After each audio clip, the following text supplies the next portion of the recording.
تو قربانی کا جانور جو ہے اگر بکرا مینڈا ہے یا بھیڑ بکری ہے تو اس کو تو لٹا کر ذبح کرنا سنت ہے. اس طرح گائے کو بھی لٹا کر ذبح کرنا سنت ہے. اور اونٹ ہے تو اس کو کھڑے کھڑے اس کی ایک ٹانگ باندھ کر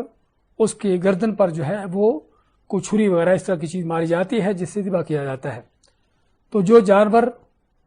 جو ہے ان کو لٹا کر ذبح کیا جاتا ہے، جس طرح بھیڑ بکری ہے یا بکرا مینڈا ہے یا بیل ہے یا گائے ہے، تو اس کے حوالے سے سنت کیا ہے؟ صحابہ کرام جو کہ نبی اکرم صلی اللہ علیہ وسلم کی قربانی کو ذکر کرتے ہیں اس کو بیان کرتے ہیں، فرماتے ہیں کہ آپ نے اپنے جانور کو لٹایا اس کی یعنی کہ، اور بے علماء فرماتے ہیں کہ بہتر ہوگا کہ اس کو اگر بائیں کروٹ پر اس کو لٹایا جائے، جانور کی بائیں کروٹ پر اس کو لٹایا جائے اور اس کو لٹا کر جو ہے اس کی گردن پر پاؤں رکھنا اور بائیں ہاتھ سے آدمی ذبح کرنے والا بائیں ہاتھ سے اس جانور کا سر پکڑ لے اور سر کو اس انداز سے پھر گھمائے کہ حتیٰ کہ گھمانے سے مراد یعنی اس کی گردن سامنے آ جائے اور جہاں سے اس کو ذبح کرنا ہے، جہاں پر اس کا گلا ہوتا ہے، وہ چیز سامنے واضح ہو جائے تاکہ اس کو کاٹنا آسان ہو جائے. تو اس طرح سے لٹا کر گردن پر پاؤں رکھنا آپ سنت ہے اور بائیں ہاتھ سے اس کا سر پکڑ کر اس کے گلے کو یعنی کہ سامنے واضح لا کر اس پر چھری پھیرنا، اور چھری پھیرتے ہوئے کہاں تک پھیرنا ہے کہ جس سے اس کی شارہ کٹ جائے. جس کی اس کی شارہ کٹنے کے ساتھ نیچے 2 ہڈیاں ہوتی ہیں اور ہڈیوں تک چھری پہنچ جاتی ہے تو اس سے جو ہے جانور ذبح ہو گیا، اس سے جانور ذبح ہو گیا. اور جانور کو ذبح کرتے ہوئے ہمارے ہاں جو جانور کو بہت بری طریقے سے جکڑ دیا جاتا ہے، رسیوں سے بہت ٹائٹ کر کے باندھ دیا جاتا ہے اس کی ٹانگیں وغیرہ، اور اگر رسیوں سے نہیں باندھا جاتا تو اس کو لوگ پکڑ لیتے ہیں، چاروں طرف سے اس کی ٹانگیں وغیرہ پکڑ لیتے ہیں. حقیقت میں یہ چیز سنت کے بھی خلاف ہے اور جانور کے لیے تکلیف دہ بھی ہے اور بلکہ صحت کے لحاظ سے بھی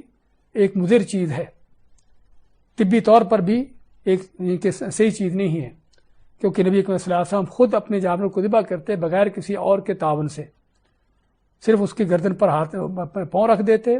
اور بائیں ہاتھ سے اس کا سر پکڑ کر دائیں ہاتھ سے چھری چلا دیتے، بسم اللہ پڑھ کر، جو ہم دعا ذکر کریں گے ابھی. لیکن یہ ہے کہ اس جانور کو پکڑا جاتا، اس کی ٹانگیں وغیرہ پکڑی جاتی ہیں، ٹائٹ کر دیا جاتا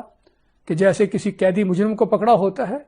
تو یہ اللہ کے فضل سے یہ آپ کا قربانی کا جانور ہے، کوئی مجرم نہیں ہے